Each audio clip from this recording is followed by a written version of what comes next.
Bienvenidos al estudio de la Palabra de Dios en esta oportunidad a todos los hermanos en Cristo Jesús que día a día nos acompañan y participan de este estudio que realizamos.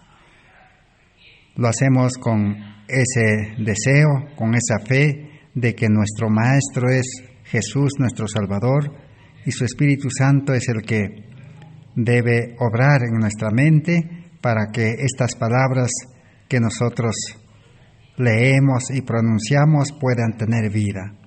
Sabemos de que el hombre no puede dar vida a las palabras de Dios, pero sí Jesús dijo en este mundo cuando vino, las palabras que yo os he hablado son espíritu y vida. Eso es lo que nosotros en este tiempo necesitamos para tener una vida espiritual, para enfrentar este tiempo en el cual estamos viviendo. Estamos estudiando esta serie de estudios de justificación por la fe. Estamos ya en el estudio número 50 y vamos a continuar estudiando. Y cada vez que proseguimos este estudio, ya desde el estudio anterior estamos empezando como introducción a considerar qué es lo que los libros del Espíritu de Profecía, qué es lo que la hermana Elena White, bajo la inspiración del Espíritu Santo, cómo lo calificó, cómo lo presentó, cómo lo trató de escribir para nosotros acerca de los dos pastores Alonso Tellones y Elliot Wagoner, que presentaron el mensaje de justificación por la fe en 1888. Necesitamos afianzar nuestra fe, porque estamos aquí tratando de estudiar este estudio, ya 10 grupos de hermanos en WhatsApp, ya el día de ayer se sumó otro grupo más, y realmente somos más de 500 hermanos, o quizás 700, 800, y la mayoría entiendo de que todavía está en las ciudades. Y quién sabe, la mayoría necesita conocer qué es lo que el Espíritu de Profecía dice de estos dos mensajeros, porque próximamente vamos a estudiar cómo ellos predicaron este mensaje, cómo lo presentaron. Y como hemos visto, la hermana Juárez dice, ella presentó ese mismo mensaje en los libros del Espíritu de Profecía. Por eso hasta aquí estamos estudiando el mensaje de la justicia por la fe en los testimonios del Espíritu de Profecía. Y luego, cuando lleguemos a estudiar los sermones y los escritos del pastor Wagoner y Jones, lo confrontaremos si realmente todo está en concordancia, si no hay nada que pueda diferenciarse. Por eso queremos afianzar nuestra fe. Y por eso vamos a un poquito pedir paciencia a los hermanos que ya conocen de la historia de este mensaje de 1888. Lo hacemos para ayudar y afianzar la fe de los demás hermanos que noche a noche nos acompañan. Dicho esto, entonces, vamos a primeramente, en el estudio anterior hemos leído varios párrafos del Espíritu de Profecía que ustedes posiblemente pueden comprobarlo. Pero esta vez lo vamos a hacer.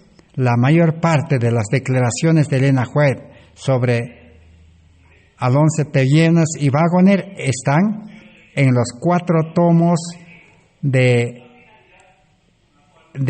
los materiales de Elena White sobre 1888. Son 4 tomos, y los cuales ya hemos dicho que están en internet, en castellano, y también ya se han publicado. Vamos a comenzar a leer algunos párrafos que dice estos escritos acerca de estos mensajeros y del mensaje. Las páginas que voy a dar ahora son exclusivamente de los materiales de Elena White de 1888, que son 1800 páginas.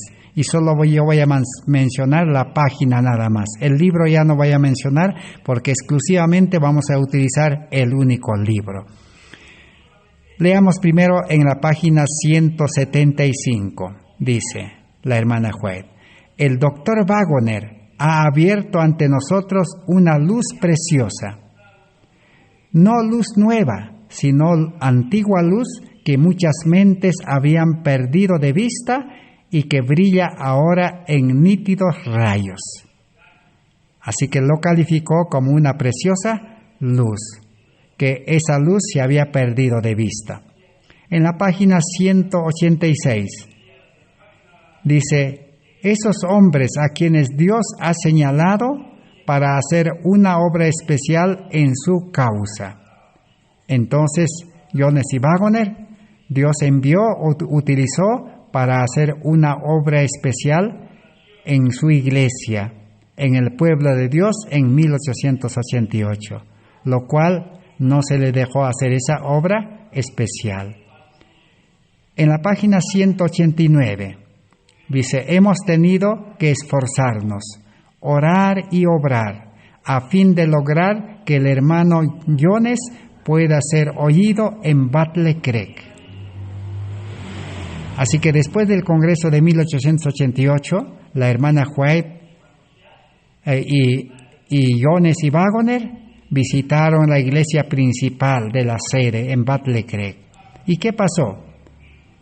Prácticamente en esa iglesia principal, y aún Jones o Wagoner era pastor de esa iglesia, pero los hermanos, los dirigentes de esa iglesia no le dejaron predicar, no le dejaron participar. Solo la hermana White, sin ser invitado, ella sí salió y tuvo que dar el mensaje. Por eso aquí la hermana White dice: nos estamos esforzando en orar, dice, para que el hermano Jones pueda ser oído en Battle Creek. Entonces el objetivo era que los hermanos puedan ceder y darle lugar a él. La página 205 y 206. El hermano A.T. Jones se dirigió al pueblo, también lo hizo el hermano E.J. Wagoner, y la gente oyó muchas cosas preciosas que habían de serles para ánimo y fortalecimiento de su fe. Ahora ya después de 1888 comenzaron a predicar en diferentes lugares. Y dice, la gente lo escuchó, dice, muchas cosas preciosas que ellos hablaron. Así calificó la hermana White. En la página 210, el Señor ha suscitado a estos hombres y les ha dado un mensaje solemne que llevar a su pueblo. Así que estos mensajeros han dado, dice, un mensaje solemne que llevar al pueblo adventista de ese tiempo. En la página 211, el pastor E.J. Wagoner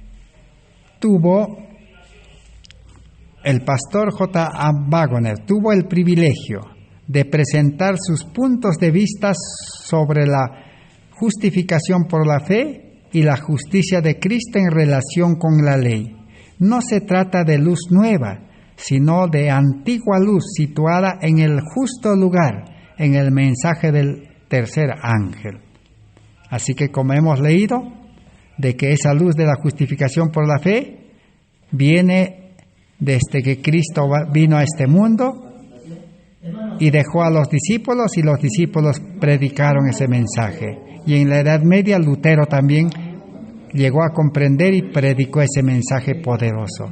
Dice que ese mismo mensaje es lo que Jones y Wagoner comenzaron a ponerlo en su lugar correcto y en el marco del tercer ángel. Así lo calificó la hermana White. En la página 217, oí la exposición de preciosas verdades a las que pude responder con todo mi corazón. Me sentí infinitamente agradecida a Dios, ya que comprendí que era el mensaje para este tiempo.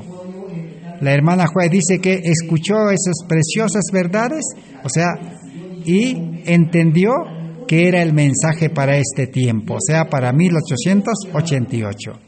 Página 228. Manifestado un espíritu cristiano, tal como lo que el pastor E.J. Wagoner demostró en toda la exposición de sus puntos de vista. Hombres que tanto ellos como yo teníamos razones para respetar. Así que presentaron, dice, con un espíritu cristiano sus puntos de vista y ahora había razones, dice, para respetar ese mensaje. ¿Por qué dice así? Porque la mayoría no querían respetar y no querían aceptar. En la página 274, el Señor ha dado a estos hombres, a T. Jones y E.J. Waggoner, una obra que hacer y un mensaje que llevar, que es la verdad actual para hoy, el mensaje mismo, que sé que es verdad presente para el pueblo de Dios en este tiempo. Así que a ellos Dios asignó para hacer una obra especial, un mensaje que llevar, que es un mensaje para ese tiempo. Página 276. Dios tiene gran luz para nosotros en este tiempo. Así que esa luz de la justicia era una gran luz, poderosa, que iba a ser llevado al mundo. Página 279. Dios hizo a estos hombres mensajeros para proporcionar luz y verdad al pueblo. Así que Dios lo había designado para proporcionar luz y verdad al pueblo adventista. Página 280. El pastor A.T. Jones ha obrado fielmente, instruyendo a los reunidos en la asamblea y partiendo para ellos el pan de vida, el plan de salvación tan clara y llanamente definido. Entonces, ¿qué es lo que predicaron estos mensajeros? Impartieron, dice, el pan de vida, o sea, el pan del cielo, el maná celestial, espiritual. ¿Qué era eso? El plan de salvación claramente y llanamente definido. Entonces, no es otra cosa que es el plan de salvación, el mensaje de justificación por la fe. Página 218. El plan de salvación ha sido expuesto con tal claridad que hasta un niño puede entenderlo. El plan de salvación, entonces, ¿cómo lo han expuesto ese mensaje? En una forma, dice, didáctica, sencilla, clara, hasta que un niño puede entenderlo. Así que esperaremos entonces que cuando tratemos cómo lo presentaron en el Congreso y después del Congreso, nosotros también lo escucharemos, esas palabras, para que podamos comprender como un niño. Y eso es lo que la hermana Joel aclaró. Dice, yo he estado escribiendo, dice, durante 45 años en mis libros, y el pueblo adventista no ha logrado entender, dice, en la forma que yo he presentado. Pero por primera vez escuché, dice, de labios humanos, que ellos lo presentaron en una forma sencilla y didáctica para que pueda entender hasta un niño. Pero hasta hoy ese mensaje no ha sido entendido. Y ahora a nosotros nos ha llegado este reto, este llamado, de que podamos nosotros ponernos a los pies de Cristo, el gran Maestro de todos los tiempos, para que Él pueda hacernos comprender. Ahora leamos en la página 286. Si el mensaje que ha sido aquí predicado no es verdad para este tiempo, entonces no sé cómo podemos determinar lo que es verdad. Así, indignado, la hermana White se expresó en aquel tiempo, porque todos, la mayoría, decían que no es el mensaje de Dios. Entonces la hermana White dijo, si no es el mensaje para este tiempo, entonces ¿cuál es ese mensaje? Y si ustedes tienen ese mensaje, ¿por qué no lo predican? ¿Por qué no lo enseñan? ¿Y por qué no lo llevan al mundo? El mundo lo necesita. Pero los adventistas de ese entonces y los dirigentes y los pastores nunca predicaron con poder ese mensaje y nunca lo llevaron al mundo hasta el día de hoy. Página 288. El pastor Jones y yo misma cubrimos las horas de predicación y el Señor impartió su gracia en rica medida a los predicadores. Así que después del Congreso de 1888, cuando predicaban Jones y Waggoner, y aún la hermana White predicaba junto con ellos, dice, el Señor impartió su gracia en rica medida a esas predicaciones. Entonces, ¿por qué Dios impartió su gracia y dio poder? Es que era el mensaje de Dios. En la página 291 dice, pienso que el pastor A.T. Jones debiera asistir a nuestras grandes reuniones campestres y dar a nuestro pueblo, así como a los de afuera, el precioso tema de la fe y de la justicia de Cristo. La hermana Juan invitaba entonces que en todas las reuniones campestres se le debía invitar. Pero más tarde vamos a ver, lamentablemente, no fue así, porque la organización del pueblo adventista prácticamente los dividió. A la hermana Juan lo exiliaron a Australia, a Waggoner lo enviaron a Inglaterra y ya a Jones lo dejaron en América. Así silenciaron este mensaje al cual estaba invitando la hermana White, que se le invite a todas las reuniones. Página 291. El hermano Jones ha instruido pacientemente al pueblo. Ese es el trabajo que estaban realizando durante 5 años después de 1888. En la página 298 dice, se ha efectuado una obra a fin de anular las labores del pastor A.T. Jones y mi propia obra. Entonces, ¿qué hacían los dirigentes del pueblo adventista, los pastores y dirigentes de las iglesias? Su objetivo era, dice, anular esa labor que estaban haciendo de A.T. Jones, y aún hasta la obra de Elena White querían anularlo. No quería que siga la predicación, la enseñanza al pueblo. Página 305. Aguas claras de las corrientes del Líbano, Dios nos envió. Así que a ese mensaje, ¿cómo lo calificó la hermana White? Inspirado por el Espíritu Santo, aguas claras y de corrientes del Líbano.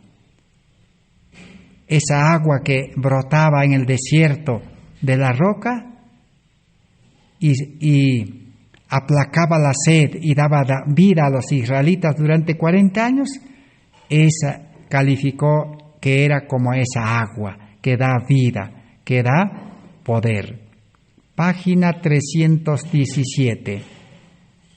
La forma en la que mis hermanos trataron a los siervos que el Señor les envió con mensajes de verdad.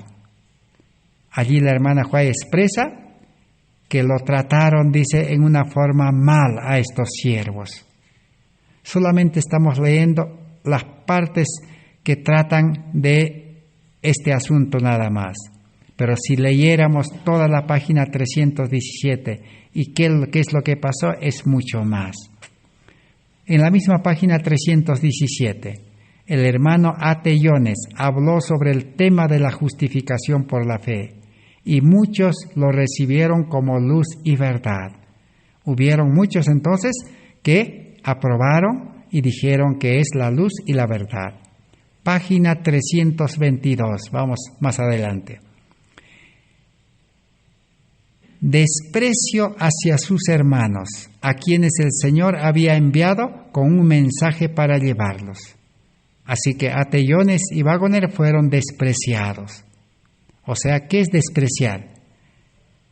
Despreciar es no darle el valor a estos hermanos ni a su mensaje, es minimizarlo, despreciar. Página 323. Han pensado y dicho peores cosas del hermano Jones y Waggoner.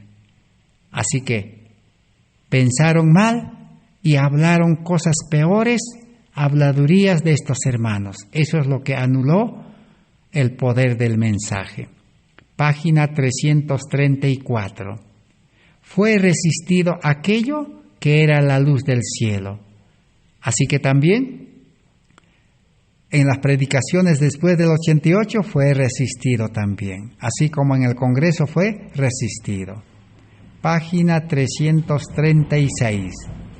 Usted coloca al pastor Jones en una falsa posición, lo mismo que otros lo colocaron en el Congreso de Minneapolis.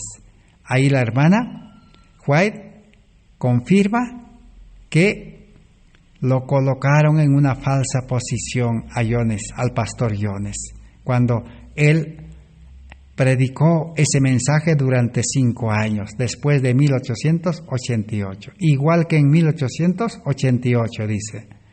Ahora vamos a la página 349. La hermana White dice, ¿qué pensáis de esa luz que estos hombres están presentando? Me preguntaron. Muchos adventistas le preguntaron, ¿qué piensa usted de esta luz que están predicando? Le he estado presentando en los últimos 45 años, les dije, los encantos incomparables de Cristo. Pero cuando el hermano Waggoner trajo esas ideas a Minneapolis, fue la primera vez que oía claramente esa enseñanza a partir de labios humanos.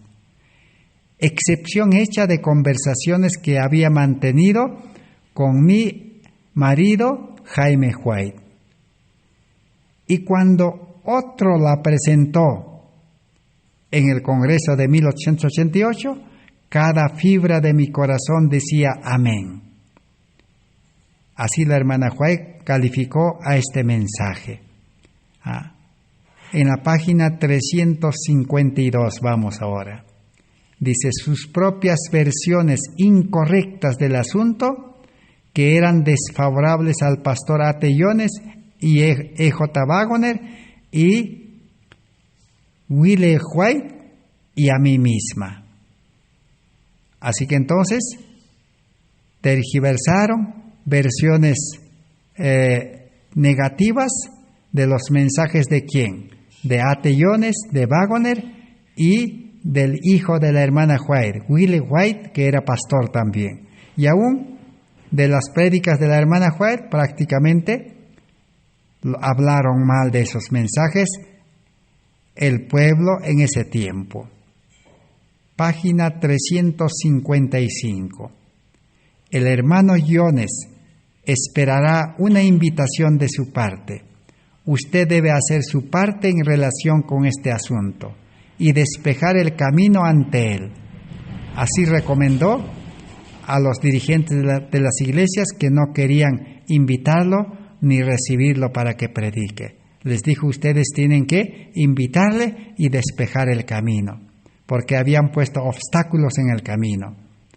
Página 368. Emplearon todos sus poderes para buscar algunos defectos, dice, en los mensajeros y en el mensaje. Eso era la situación que reinaba después de 1888. Buscaban toda clase de defectos y pretextos contra los mensajeros y contra el mensaje, y contristaron, dice, al Espíritu de Dios. Página 379. Vamos más adelante. No fue nada agradable disputar cada palmo de terreno en busca de privilegios y ventajas a fin de presentar la verdad ante el pueblo. Pero los mensajeros A.T. Jones y Waggoner y Elena White no se desanimaron, a pesar que lo desacreditaban, buscaban motivos, pretextos, pero ellos disputaron, dice, cada palmo de terreno para seguir presentando al pueblo estos mensajes. Ahora vamos a la página 398. El Señor está hablando mediante sus mensajeros delegados. Así la hermana White los defendió y los apoyó. Dios, dice, está hablando a sus mensajeros delegados. Dios los ha delegado, los ha enviado, dice. página 398, la misma página. Podéis encerraros en el orgullo y seguir rechazando a Cristo en la persona de sus mensajeros. Entonces, no solamente fue rechazado en 1888, durante los siguientes 5 años que seguían predicando, también el orgullo pudo más en los adventistas, tanto del pueblo y los pastores, que siguieron, dice, oponiéndose. Al oponerse, rechazaron a Cristo en la persona de sus mensajeros. Pasemos a la página 399. Rechacéis a Cristo al rechazar el mensaje que Él envía. Confirma de que entonces rechazaron a Cristo al rechazar el mensaje. Ahora vamos a llegar a la página 400. Prácticamente hemos revisado ya 300 páginas, porque hemos empezado en la página después de la página 100. Dice así en la página 400. Errar es ciertamente humano, y hasta los más sabios cometen a menudo equivocaciones. Pero es algo noble el confesar el error y no encerrar el corazón en el prejuicio. Intentar convenceros a vosotros mismos y a los demás de haber procedido con justicia. Rechazáis a Cristo al rechazar el mensaje que Él envía. Al obrar así, os colocáis a vosotros mismos bajo el control del príncipe de las tinieblas, y vuestro discernimiento espiritual se ha embotado. Así que todo el pueblo adventista que rechazó, que puso obstáculos, que buscó pretextos, motivos, a la final, ¿qué pasó? La hermana Juana, inspirado por el Espíritu Santo, escribió diciendo que ellos se colocaron bajo el príncipe de las tinieblas. Prácticamente el pueblo adventista, la gran mayoría, se colocó bajo el control de Satanás. Y su discernimiento espiritual se embotó.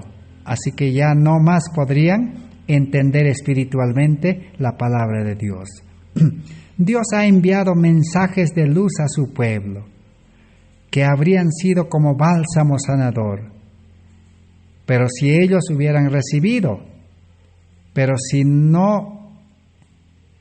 no hicisteis tal cosa, como los habitantes de Nazaret, os prestasteis a rechazar la luz, exaltasteis vuestra propia opinión y juicio como más válidos que el juicio de aquellos a quienes Dios ha hecho canales de luz. Ese curso de acción os ha llevado a una situación en la que vuestra fe es confusa. Otra consecuencia, llegaron a tener una fe confusa al rechazar ese mensaje. El dulce y subyugador amor de Dios no ha caracterizado vuestras labores. Habéis presentado frías teorías de doctrina que no producen fruto. Podéis estar satisfechos con los que están presentando y exponiendo lo que es la verdad, pero sigue siendo estéril y desprovista del Espíritu de Dios. Así que por haber rechazado ese mensaje, los predicadores, los que enseñaban, ¿qué pasó? Su fe es confusa y no tienen, dice, el amor de Dios en el corazón. Y sus prédicas son teorías frías de doctrina nada más, y no producen ningún fruto, o sea, fruto espiritual, los frutos del Espíritu Santo. No hay, dice, ningún fruto de amor, gozo, paz, temperancia, benignidad, bondad. No hay eso, dice. Es estéril las prédicas y desprovista del Espíritu de Dios. Esas son las consecuencias que trae cuando uno se resiste y rechaza la luz, y aún es obstáculo para que siga adelante ese mensaje. Así como el apóstol Pablo en el libro de Gálatas capítulos 5 y 6, que dice: todo lo que el hombre sembrare, eso también eso también cegará. Así que estas son las primeras declaraciones que hemos leído de los materiales de Elena White de 1888. Necesitamos cada uno analizar por qué la hermana White así expresó estas palabras de apoyo y también de apoyo hacia Jones y Waggoner, y dando crédito de que era el mensaje de Dios y cómo el pueblo se oponía. Así que es interesante estudiar estos libros porque así estas expresiones. Vamos a quedar ahí en la página 400. Casi llegamos al primer tomo. Y mañana vamos a continuar qué dice en el segundo tomo a partir de la página 400. Nos resta mucho camino hasta llegar a la página 1800. Bien, entonces, ahora con esta seguridad de que nosotros estamos estudiando un mensaje correcto y para nuestro tiempo, vamos a proseguir con nuestro estudio. Estamos aprendiendo cómo los hijos de Dios, los justos, los santos, los profetas y el pueblo de Dios, en el tiempo antiguo, este mensaje, cómo se beneficiaron unos y cómo otros cayeron en el pecado y también rechazaron. El mensaje es el mismo. El plan de salvación se puso en acción por Cristo mismo después del pecado. Este mensaje de justificación por la fe en el marco del plan de la salvación empezó en el libro de Génesis capítulo 3:15, cuando Cristo presentó el plan de salvación. Enemistad pondré, le dijo a Adán y Eva, entre ti y la mujer. Esta te herirá, dice, en el calcañar, y tú le herirás en la cabeza, le dijo a la serpiente, a Adán y Eva, si es que ellos nuevamente volvían a reconciliarse con Dios y andar bajo la dirección de la luz de la justicia de Cristo. Y nosotros necesitamos aprender esas lecciones. En el estudio anterior quedamos en que cuando Dios libera de la esclavitud del pecado, cuando libera también de Egipto, de Babilonia, de las ciudades, y lo lleva pues al lugar correcto, al campo, donde puedan aprender una vida nueva para ser restaurados bajo la dirección de Dios. Ya en este tiempo nosotros ya no tenemos a Moisés. Moisés dijo, Dios levantará un profeta así como yo. Se refería a Cristo. Nosotros necesitamos recibir a Cristo en el corazón. Cristo, nuestra justicia.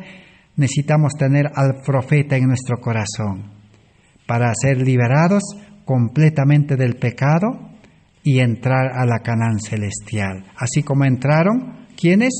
Entraron Josué y Caleb, y entraron también 2 cuerpos inertes muertos, ¿de quién? De José y de Jacob. Solo 4 de los que salieron de Egipto entraron a Canaán. 2 en vida, 2 descansando, ya muertos. Sus cadáveres lo llevaron, dice, porque así habían encargado José y Jacob a sus descendientes. Y ahora hemos visto cómo Dios les liberó poderosamente de los poderes de Egipto en las orillas del Mar Rojo. Así también a nosotros Dios nos quiere liberar de los poderes de este mundo. Y después de 3 días de camino, Dios les dio el agua también. El agua amarga lo endulzó. ¿Qué significa eso? Eso significa que nuestra vida antigua es amargo. El yo está dispuesto a regresar. Aún en el campo podremos pasar momentos difíciles de amargura. Pero si nosotros, dice, aceptamos a Cristo y andamos con Cristo como Moisés, esa amargura se endulzará y se volverá, dice, en agradable la vida en el campo. Dios, los momentos difíciles de prueba y las consecuencias del pecado de este mundo, lo va a volver en dulce, agradable. Esa es la esperanza de la vida cristiana en Cristo Jesús. Y luego hemos visto también cómo Dios ahora también les dio maná, porque las provisiones, dice, se acabaron. Así también nuestras provisiones para la vida física y para la espiritual se pueden acabar. Y Cristo nos dará, dice, el pan sólido, un pan consistente, porque el mensaje de la justicia por la fe es leche espiritual. Ahora Cristo nos quiere alimentar con pan sólido, o sea, las profecías, las doctrinas, reforma por salud, educación y muchas otras cosas que Cristo tiene preparado para nosotros. Y al mismo tiempo también no nos hará faltar, dice, el pan de cada día para nuestra vida física. Y nos enseñará también cómo alimentarnos en el día sábado con alimento especial. Y ahora vamos a continuar. ¿Qué aconteció después en el desierto con aquel pueblo de Israel y con Moisés? En Historia de la Redención, páginas 136 y 137. Dice, Dios probó la fe de sus hijos, pero estos no soportaron la prueba. Murmuraron por el alimento y por el agua y acusaron a Moisés. Por su incredulidad, el Señor permitió que sus enemigos los atacasen para manifestar a su pueblo de dónde procedía su fortaleza. Así que a pesar que Dios les liberó de los enemigos, les dio agua, les dio alimento, pero ellos, su fe les faltó. Acusaron a Moisés, dice. Por eso ahora Dios, dice, los probó, los desamparó. ¿Y cuál fue la prueba? Dice así, este acto de Moisés de levantar las manos hacia Dios debía enseñar a Israel que mientras pusieran su confianza en Dios y se aferraran a su fortaleza y exaltaran su trono, Dios pelearía por ellos y subyugaría a sus enemigos. Pero cuando dejaron de aferrarse a su fortaleza y cuando confiaron en su propia fuerza, serían incluso más débiles que sus enemigos y no conocían a Dios, y éstos prevalecerían sobre ellos. Entonces Josué deshizo a Amalec y a su pueblo a filo de espada. Jehová dijo a Moisés, escribe esto para memoria en un libro, y di a Josué que raeré del todo la memoria de Amalec debajo del cielo. Y Moisés edificó un altar y llamó su nombre Jehová Nise, y dijo, por cuanto la mano de Amalec se levantó de generación en generación, si los hijos de Israel no hubieran murmurado contra el Señor, Dios no habría permitido que sus enemigos hicieran guerra contra ellos. Aquí tenemos otra lección espiritual, hermanos y hermanas. Si el pueblo de Israel hubiera mantenido su fe en Dios, por los milagros del pan, del agua y de todas las liberaciones, entonces dice Dios, ¿qué hubiera hecho? No hubiera permitido que Amalec en el desierto los atacara. Pero como ellos perdieron la confianza en Dios, Dios los dejó ahora. ¿Qué hacen ellos? Para que vuelvan a Dios. Y así fue, porque cuando Moisés dice levantaba las manos, ellos vencían a Amalec. Y cuando Moisés se cansaba y bajaba las manos, ellos eran vencidos. A la final tuvieron que sostener las manos de Moisés en el monte hasta que el sol se pusiera ese día. Y así dice el pueblo de Israel venció a Amalek. Y Dios encomendó a Moisés de que escribieran en un libro cómo Dios es el que peleaba por ellos, cómo Dios es el que los conducía. Eso es lo que el Señor quiere. Si estamos aún en la ciudad, muchos necesitamos fe para vencer a los poderes de este mundo, a los poderes de Faraón, a los poderes de Babilonia, a los poderes de Babilonia, Egipto moderno de este mundo que nos esclavizan. Nos puede liberar el Señor. Y si estamos ya en el campo, necesitamos fe permanente. Todos los días necesitamos esa justificación por la fe. Todos los días necesitamos una nueva conversión, entregar nuestra vida en las manos de Dios. Así como Jesús dice, Él nos dejó el ejemplo. Todos los días muy temprano el Espíritu de Dios lo despertaba y lo llevaba al campo. Y recibía los planes de Dios, no los planes humanos. Porque Jesús no actuó nunca, dice, bajo la dirección del yo, de la carne, sino se mantuvo firme bajo la dirección del Espíritu Santo. Para que Dios no nos deje y los enemigos en el campo también se levanten contra nosotros. Así que la seguridad de la vida cristiana está en Cristo. En Historia de la Redención, página 146, párrafo 2, dice así: Dios dio estas promesas a su pueblo con la condición de que le obedeciera. Si servía al Señor plenamente, haría grandes cosas por Él. Así que las promesas de que Dios nos va a ayudar, Dios nos va a dirigir, Dios nos va a librar, Dios va a estar con nosotros, es condicional. La condición es aceptar la dirección del Espíritu Santo y obedecer al Espíritu Santo que habla a la mente espiritual, al oído espiritual que está en la conciencia purificada del creyente nuevo. Necesitamos permanecer en Cristo, como dice en San Juan capítulo 15, Jesús dijo: si ustedes permanecen en mí, llevaréis mucho fruto. Sin mí, dice, nada podéis hacer. Bien, esa es la lección que aprendemos. Ahora vamos a pasar a la siguiente lección de la ley. Porque ya en el desierto, después de 3 días de camino, avanzaron hacia el monte Sinaí. Allí Dios les va a dar la ley de los 10 mandamientos. ¿Y qué podemos aprender nosotros de eso?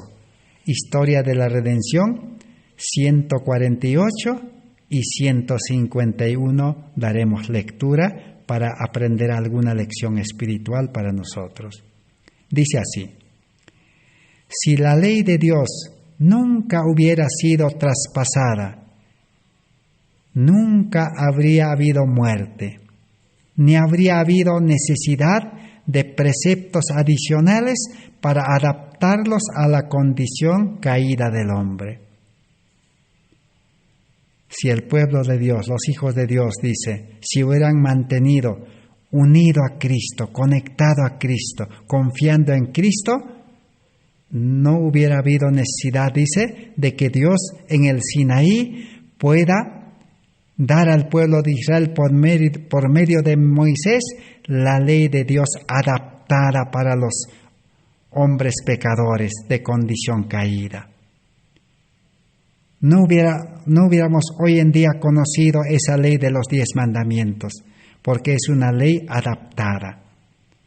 La ley de Dios original es la ley del amor, solamente con los 2 principios de amar a Dios y amar al prójimo. Esa es la ley original en Cristo. Pero porque los hombres siempre se apartaron de Dios, siempre perdieron la confianza en Dios, aún los justos, entonces Dios tuvo que adaptar su ley para pecadores. Sigamos leyendo. Si el hombre hubiera guardado la ley de Dios, tal como le fue dada a Adán después de su caída, y preservada en el arca por Noé y observada por Abraham, no habría habido necesidad del rito de la circuncisión también.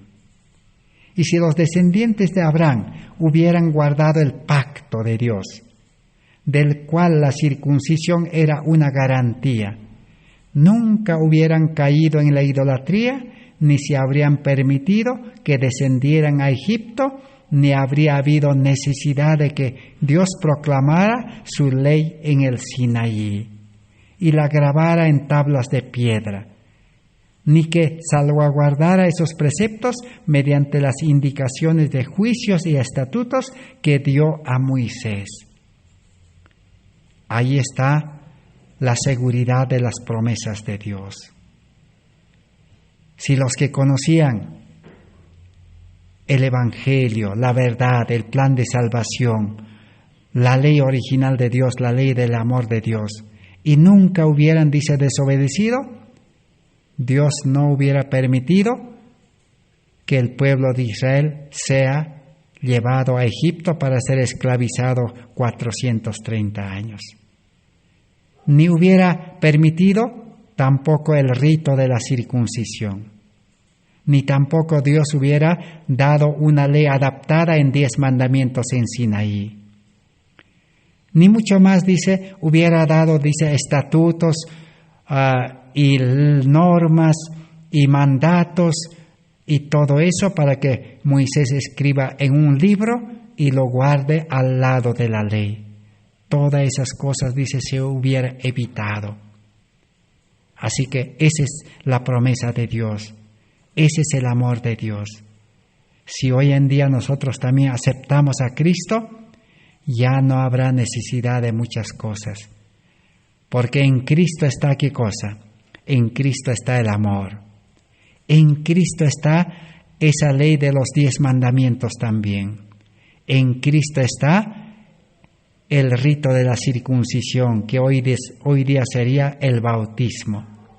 En Cristo está todas las normas, los preceptos, todo lo que está en la Biblia. Bien, entonces ahora veamos qué pasó. Historia de la Redención, página 152, con relación a los estatutos y a la ley. ¿Qué pasó? Moisés escribió esos juicios y estatutos procedentes de los labios de Dios mientras se encontraba en el monte Sinaí. Si el pueblo de Dios hubiera obedecido los principios contenidos en los 10 mandamientos, no habría habido necesidad de las indicaciones definidas dadas a Moisés que él escribió en un libro, con relación a su deber hacia Dios y hacia sus semejantes. Las indicaciones definidas que el Señor dio a Moisés con respecto al deber de su pueblo hacia sus semejantes y al extranjero son los principios de los 10 mandamientos simplificados y presentados en forma definida para que no pudieran caer en el error. Así que entonces, hermanos y hermanas, en esta oportunidad estamos aprendiendo algo que quizás no hemos imaginado. La pregunta es aquí: ¿por qué Dios mandó a Moisés escribir en un libro los estatutos, los mandamientos, los preceptos y aún todas las leyes ceremoniales? ¿Por qué? Porque el pueblo de Israel, dice, no llegó a aceptar ni entender los 10 mandamientos adaptados para seres pecadores, ni se mantuvo en obediencia a esos 10 mandamientos. Por eso Dios permitió, dice, que esa ley de los 10 mandamientos, simplificarlo en estatutos, en mandatos, en preceptos, en normas y en ceremonias. Así que ahora nosotros entonces, si nosotros queremos aceptar a Cristo, la justicia de Cristo, entonces esa justicia, ese amor, dice que nos va a llevar a obedecer perfectamente los 10 mandamientos. Entonces, si nosotros vamos a obedecer por la gracia de Dios, por fe y amor, los 10 mandamientos, entonces eso también nos va a llevar a obedecer los preceptos, los mandatos, los estatutos que están en el Antiguo Testamento. Así que la vida cristiana perfecta, entonces, no solo va a ser obedecer los 10 mandatos, que son, solamente ya hemos estudiado, son los actos, las acciones. Los pormenores están en los estatutos, en los decretos, en las normas, en los mandatos que están en el libro de la ley que Moisés escribió. ¿Y cuál es el libro de la ley? El Pentateuco, los 5 primeros libros de la Biblia. Y esos primeros libros de la Biblia se amplió en toda la Biblia. Así que ahí está nuestro trabajo para nosotros en la vida espiritual, estudiar y comprender. En la página 162 de Historia de la Redención dice: no detuvieron a reflexionar y razonar que si Dios los había traído hasta allí, ciertamente les daría la tierra. Se dieron de inmediato al desánimo, limitaron el poder del Santo y no confiaron en Dios que los había conducido hasta ese instante. Así que el pueblo de Israel tenía que aprender muchas lecciones porque ellos, dice, se dieron al desánimo, a la falta de fe. Así nosotros necesitamos ir aprendiendo estas lecciones. Ahora vamos a aprender otra lección de la roca, de donde salía el agua. Dios les dio en el desierto, dice, agua de la roca que fluía constantemente. Pero cuando el pueblo de Israel, después de 40 años de tomar agua de la roca, llegaron nuevamente a las fronteras de Canaán, la segunda vez llegaron a Cades Barnea. ¿Qué pasó? Dice así, Historia de la Redención 169 y 172, una lección para nosotros. Moisés, su mano, y golpeó la peña con su vara 2 veces, y salieron muchas aguas, y bebió la congregación y sus bestias. Y Jehová dijo a Moisés y a Aarón: por cuanto no creísteis en mí, para santificarme delante de los hijos de Israel, por tanto no meteréis esta congregación en la tierra que les he dado por herencia. ¿Qué pasó? Está en Éxodos 23, 20, 21, la historia triste que les tocó vivir a Moisés y a Aarón. Era naturalmente impaciente, dice el ser humano, o sea, Moisés y Aarón, pero se habían aferrado firmemente de la gracia de Dios y había implorado con humildad sabiduría del cielo para ser fortalecido por el Señor y vencer así su impaciencia, al punto que Dios se refirió a él diciendo que era el hombre más manso que podía encontrarse sobre la faz de la tierra.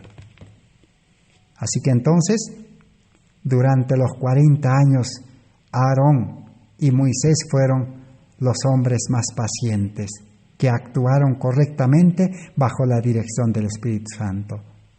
Pero después de 40 años en las fronteras de Canaán, ellos cometieron un pecado, un error. ¿Cuál fue esa falta, ese pecado? Que a los ojos humanos parecía, dice, simple, pero para Dios no. Leamos en Patriarcas y Profetas, página 442 hasta el 437. ¿Cuál fue ese pecado? Dice así: mas aún Moisés y Aarón se habían arrogado un poder que solo pertenecía a Dios. La necesidad de que Dios interviniera daba gran solemnidad a la ocasión. Cuando exclamaron airadamente: os hemos de hacer salir agua de esta peña, se pusieron en lugar de Dios como si dispusieran de poder ellos mismos, seres sujetos a debilidades y pasiones humanas. Este fue el pecado que cometieron Aarón y Moisés. ¿Qué dijeron? Os haremos salir agua de esta peña golpeando. Se pusieron en lugar de Dios. Porque el pueblo dice que él se había alborotado y la paciencia de Aarón y Moisés se acabó. Dice, por mirar a sí mismos y apelar a sus propias simpatías, habían caído inconscientemente en pecado y no expusieron al pueblo la gran culpabilidad en que había incurrido ante Dios.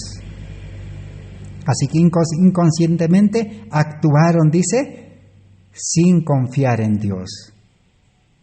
Se habría creado la impresión de que bajo una gran provocación, la incredulidad y la impaciencia podían excusarse entre aquellos que ocupaban elevados cargos de responsabilidad.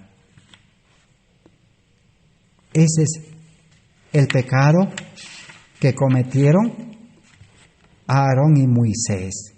Dice, según el juicio humano, Moisés no era culpable de un gran crimen. Según el parecer humano, entonces, esa falta, ese pecado, no era un acto, un hecho cometido. Dice, su pecado era una falta común. El salmista dice en Salmo 106:33, habló inconsideradamente con sus labios. Era un pecado de labios que habló mal Moisés. En opinión de los hombres, ello puede parecer cosa ligera, pero si Dios trató tan severamente este pecado en su siervo más fiel y honrado, no lo disculpará ciertamente en otras personas. Por grande que sea la luz espiritual de uno, por mucho que goce del favor y las bendiciones divinas, debe andar siempre humildemente ante el Señor y suplicar con fe a Dios que dirija cada uno de sus pensamientos y domine cada uno de sus impulsos y palabras. Entonces la vida cristiana, ¿en qué consiste? En andar humildemente delante del Señor y siempre confiando en Dios, que Dios dirija los pensamientos, domine los impulsos y las palabras. Aquí es donde Moisés y Aarón fallaron. Hablaron, dice, palabras confiando en sí mismos. Y Dios no los dirigió, dice, porque si Dios los hubiera dirigido, no hubieran golpeado a la roca la segunda vez, 2 veces. Solamente era necesario hablar. Pero como ellos hablaron y no salió agua, golpearon. Un acto humano. Pusieron la parte humana, pero para cumplir la promesa de Dios. Esa es la confianza del antiguo pacto. Así que Moisés y Aarón no estaban libres también, por lo menos la única vez del antiguo pacto. Y terminaremos leyendo el último párrafo que nos dice de la siguiente manera. Patriarcas y Profetas 445. Por intensa que sea la presión ejercida sobre el alma, la transgresión es siempre un acto nuestro. No puede la tierra ni el infierno obligar a nadie a que haga el mal. Satanás nos ataca en nuestros puntos débiles, pero no es preciso que nos pueda vencer. Por severo e inesperado que sea el asalto, Dios ha provisto ayuda para nosotros. Mediante su poder podemos ser vencedores. Entonces, ¿qué pasó con Aarón y Moisés? Satanás dice que los venció porque ellos confiaron en sí mismos y actuaron humanamente al golpear la roca. Perdieron la fe en Dios porque el pueblo, dice, los provocó y el pueblo se alborotó.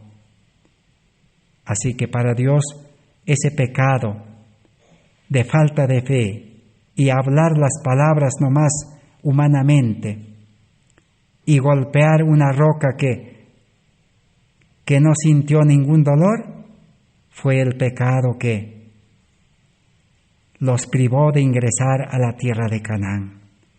A pesar que Aarón y Moisés reconocieron y se arrepintieron y se humillaron delante de Dios.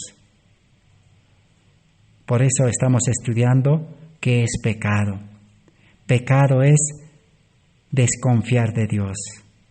Pecado es confiarse en uno mismo. Pecado es actuar humanamente, pensando que estamos cumpliendo la palabra de Dios, la orden de Dios. Y realmente estaban cumpliendo, porque Dios se había dicho, anda, habla a la roca y saldrá agua nuevamente. Ese es el pecado que nosotros necesitamos ser liberados. Solo Cristo, dice, nos puede librar del enemigo que está pronto a dominarnos y a tentarnos. El yo está presto a levantarse. Por eso Pablo dice, cada día muero. Cada día el yo tiene que morir. Cada día tiene que ser crucificado, subyugado por el Espíritu Santo. Y tenemos que vivir por fe, confiando plenamente en Cristo nuestro Salvador. Y así avanzaremos en este tiempo difícil hasta el fuerte pregón, hasta la ley dominical, hasta la persecución, hasta las plagas, hasta la venida de Cristo. Que Dios bendiga su palabra en esta oportunidad. Gracias por vuestra atención. Mañana continuaremos con nuestro estudio. Amén.